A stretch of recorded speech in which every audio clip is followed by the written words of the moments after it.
Bismillahirrahmanirrahim. Assalamualaikum warahmatullahi wabarakatuh. Sebelumnya, perkenalkan, saya atas nama Supendi Usman dari Program Studi Pendidikan Bahasa dan Sastra Indonesia.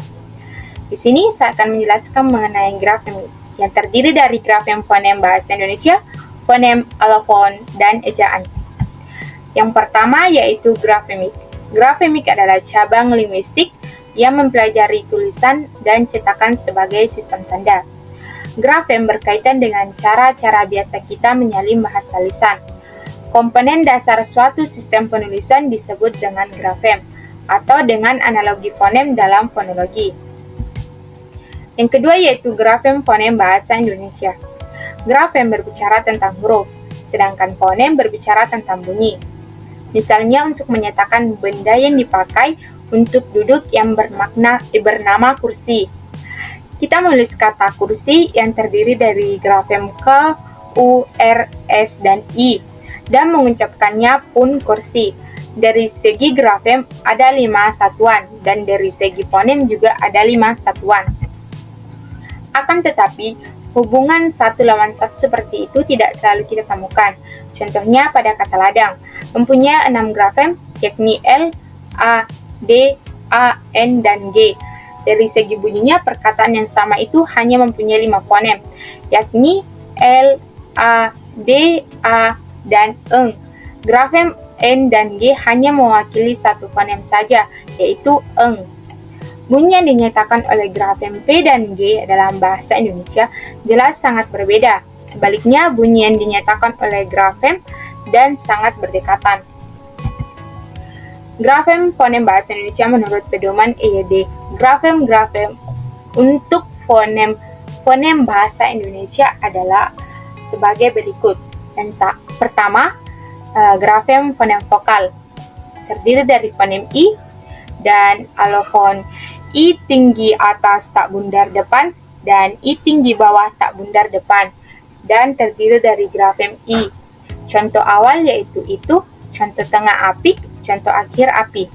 Fonem kedua yaitu E, terdiri dari alofon E tengah atas tak bundar depan dan E tengah bawah tak bundar depan, dan terdiri dari grafem E. Contoh awal yaitu ekor, contoh tengah yaitu monyet, dan contoh akhir yaitu sate.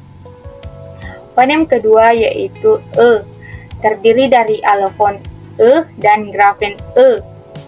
Contoh awal yaitu emas, contoh tengah yaitu kerah, dan contoh akhir yaitu mada. Fonem kedua yaitu U, terdiri dari alofon U tinggi atas bundar belakang dan U tinggi bawah bundar belakang, dan terdiri dari grafem U. Contoh awal yaitu uji, contoh tengah yaitu dapur, dan contoh akhir yaitu lagu. Fonem kedua yaitu O, terdiri dari alofon O dan grafem O. Contoh awal yaitu obat, contoh tengah yaitu ekor, contoh akhir yaitu bakso. Fonem selanjutnya yaitu fonem A, terdiri dari alofon A dan grafem A. Contoh awal yaitu api, contoh tengah yaitu pisah, dan contoh akhir yaitu lupa. Kedua adalah grafem fonem diptom, terdiri dari fonem AU dan grafem AU. Contoh awal yaitu aulah, contoh tengah yaitu laut, dan contoh akhir yaitu pulau. Fonem kedua yaitu ai, terdiri dari grafem ai. Contoh awal yaitu air, contoh tengah yaitu kain, dan contoh akhir yaitu lantai. Fonem ketiga yaitu oi dan terdiri dari grafem oi. Contoh awal tidak ada contoh, dan contoh tengah yaitu poin, contoh akhir yaitu sekoi. Fonem E terdiri dari grafem E, dan contoh akhirnya yaitu survei. Ketiga yaitu grafem fonem konsonan, terdiri dari fonem B, alofon B dan P, dan terdiri dari grafem B. Contoh awal yaitu baku, contoh tengah yaitu rebut, dan contoh akhir yaitu jawab. Fonem kedua yaitu fonem D, terdiri dari alofon D dan T, terdiri dari grafem D. Contoh awal yaitu data, contoh tengah yaitu ada, dan contoh akhir yaitu abad. Fonem ketiga yaitu L, terdiri dari alofon L dan grafem L. Contoh awal yaitu lari, contoh tengah yaitu malam, dan contoh akhir yaitu kapal. Fonem S terdiri dari alofon S dan grafem S. Terdiri dari contoh awal yaitu sakit, contoh tengah yaitu asap, dan contoh akhir yaitu balas. Fonem terakhir yaitu fonem H, terdiri dari alofon H dan grafem H. Contoh awal yaitu hakim, contoh tengah yaitu bahu, dan contoh akhir yaitu basah. Selanjutnya yaitu fonem. Fonem adalah bunyi terkecil yang dapat membedakan arti. Dalam ilmu bahasa, fonem itu ditulis di antara dua garis miring. Contohnya dalam kata jahit dan jahat.